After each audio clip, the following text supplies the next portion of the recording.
Tramp yadro qurollarini zudlik bilan sinovdan o'tkazishni buyurdi. Tolibonni Tora-Bora g'orlariga quvamiz. Pokiston mudofaa vaziri Tolibonni jiddiy ogohlantirdi. O'zbeklar yana yem bo'lmoqda. Rossiya armiyasi safida halok bo'lganlar soni ochiqlandi. AQSh Venesuela prezidentini uning uchuvchisi yordamida o'g'irlamoqchi bo'ldi. Endi esa batafsil. Prostatit, ikkilamchi bepushtlik, tez-tez peshob, tahorat buzilishidan aziyat chekmoqdamisiz? Jinsiy zaiflik yoki yallig'lanish sizni qiynayaptimi? Endi bu muammolarni birinchi haftani o'zidayoq bartaraf etish mumkin.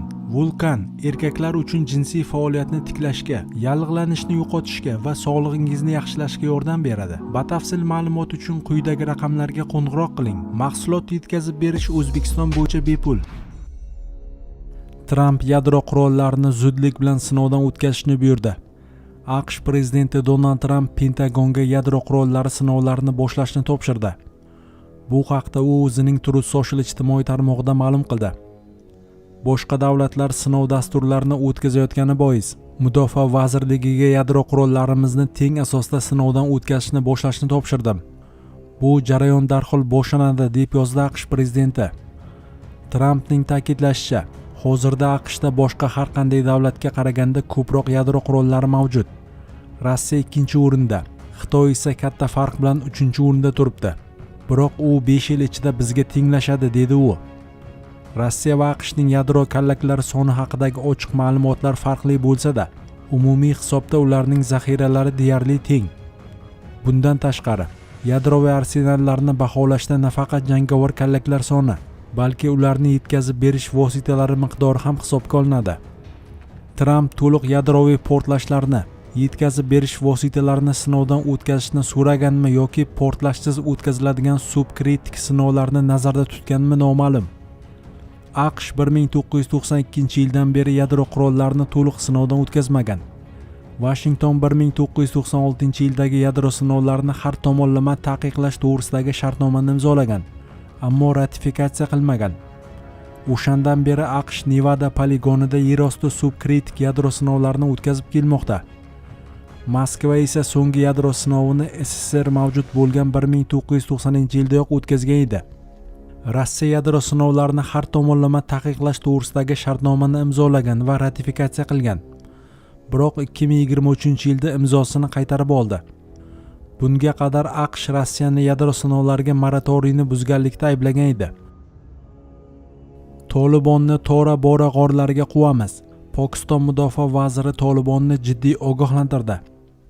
Pokiston mudofaa vaziri Xawaja Asif Afg'onistonning Tolibon harakatini butunlay yo'q qilish bilan tahdid qildi.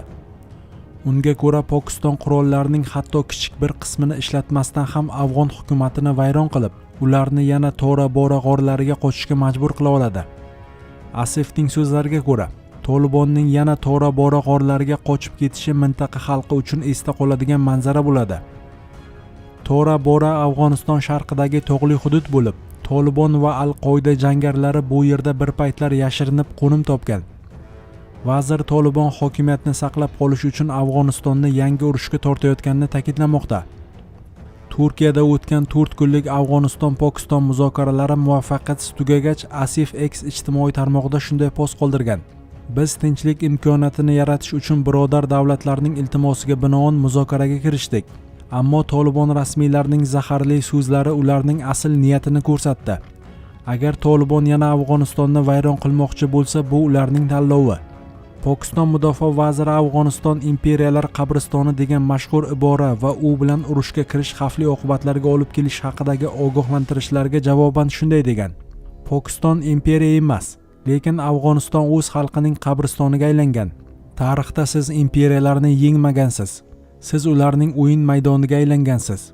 U Tolibon ichidagi urush tarafdorlarini Pokistonning qat'iyatini past baholamaslikka chaqirmoqda.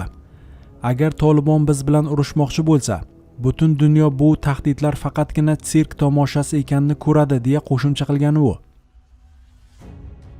O'zbeklar yana yem bo'lmoqda. Rossiya armiyasi safida halok bo'lganlar soni ochiqlandi. Ukraina Mudofaa vazirligi va Bosh razvedka boshqarmasi ko'magida tashkil etilgan Hachojet loyihasi Ukrainaga qarshi urushda qatnashish uchun Rossiya qurolli kuchlari safida yo'llanib, halok bo'lgan yoki bedarak yo'qolgan 481 nafar O'zbekiston fuqarosining ism-sharifini e'lon qildi. Ro'yxat loyihaning ijtimoiy tarmoqlardagi sahifalarida e'lon qilindi. Loyihaga ko'ra ushbu ro'yxat to'liq yoki to'liq emas. Halok bo'lgan va bedarak yo'qolganlarning haqiqiy soni bir necha barobar ko'p bo'lishi mumkin. Biz Rossiya yo'llanma askarlari safida xizmat qilish paytida halok bo'lgan 481 nafar o'zbekistonlik fuqaroni aniqladik, deyiladi xabarda. Qo'shimcha qilinishicha, O'zbekiston hozirda Rossiya qurolli kuchlarida xorijiy yo'llanma askarlar soni bo'yicha dunyoda yetakchilik qilmoqda. Biz Ukrainaga qarshi jang qilgan yoki jang qilayotgan kamida 2715 nafar O'zbekiston fuqarosining ismlarini bilamiz va ularning soni yildan-yilga ortib bormoqda. 2023-yilda 498 nafar o'zbekistonlik, 2024-yilda esa yana 941 nafar o'zbekistonlik shartnoma imzolagan. 2025-yilning dastlabki 6 oyida Rossiya qurolli kuchlari bilan urushga qariyb 1300 nafar o'zbekistonlik fuqaro kelgan. Iltimos, e'tibor bering. Bular faqat bizda ishonchli ma'lumotlarga ega bo'lganlargina xolos, deyiladi loyiha xabarida. Bildirilishicha, O'zbekiston shuningdek xorijiy harbiy asirlar orasida muntazam ravishda birinchi o'rinda turadi. Qayd etilishicha, 2025-yilda Rossiyaga 1,800,000 o'zbekistonlik borgan. Ularning aksariyati mehnat muhojirlari sifatida Rossiya yerlariga qadam qo'ygan, ammo hammasi ham ish topa olmagan. Migrant ishchilar rossiyalik yo'llovchilar uchun asosiy xomashyo manbai hisoblanadi. Bugungi kunda Rossiyada odam savdosi samarali ravishda qonuniylashtirilgan. Rossiya Mudofaa vazirligi kelajakdagi xudkush terrorchilarni shartnomalar imzolash uchun olib kelganlarga mukofot to'laydi. Yo'llovchilar, politsiya xodimlari va tergovchilar urushga yozgan har bir kishi uchun to'lov oladi. Hech kim bu odamlarning sifatini hisobga olmaydi. Asosiysi ularning 2 qo'li va 2 oyog'i bor. Shuning uchun Markaziy Osiyo mamlakatlaridan kelgan migrantlar mazali taomdir. Ularni ishontirish, fuqarolik ishlari takliflari bilan aldash, deportatsiya bilan tahdid qilish yoki jinoiy ayblovlar bilan tahdid qilish mumkin. Eng muhimi, shartnoma imzolangan, deyiladi xabarda. Loyihaning ta'kidlashicha, o'zbekistonliklar Rossiya istilochi armiyasi uchun yem bo'lib qolishda davom etmoqda. AQSh Venesuela prezidentini uning uchuvchisi yordamida o'g'irlamoqchi bo'ldi. Amerika Qo'shma Shtatlari Venesuela prezidenti Nicolas Maduro samolyotining bir uchuvchisini yollashga harakat qilgan. Bu haqda Associated Press xabar berdi. Agentlik ma'lumotlariga ko'ra, AQSh uchuvchiga Venesuela prezidenti samolyotini Puerto Rico, Dominikan Respublikasi yoki Guantanamo ko'rfazidagi AQSh harbiy bazasiga qo'ndirishni taklif qilgan. Manbalarga ko'ra, 2024-yilning aprel oyida AQSh hukumati Dominikan Respublikasidagi informator orqali olingan ma'lumotlar asosida Maduro uchuvchilardan biriga aloqaga chiqqan. Unga samolyotni AQSh kuchlari hibsga ola oladigan joylardan biriga, xususan Puerto Rico, Dominikan Respublikasi yoki Kuba orolidagi Guantanamo harbiy bazasiga qo'ndirish taklif qilingan. Nashrning yozishicha, buning evaziga AQSh vakillari uchuvchiga juda boy bo'lishi va millionlab vatandoshlarning sevgisini qozonishni va'da qilgan. Xabarga ko'ra, uchuvchi AQSh agenti bilan bir necha bor messenjer orqali yozishgan. Biroq so'nggi marta 2024-yilning sentyabr oyida uni hamkorlikka ko'ndirishga urinishdan so'ng u raqamni bloklagan. Kolumbiya universitetining barqaror rivojlanish markazi direktori Jeffrey Sachsning ta'kidlashicha, AQShning Venesuelaga nisbatan olib borayotgan keskin siyosati narkokartellarga qarshi kurash bilan bog'liq emas. Aslida Washington Venesuela neftidan foydalanish imkoniyatiga ega bo'lishni xohlaydi.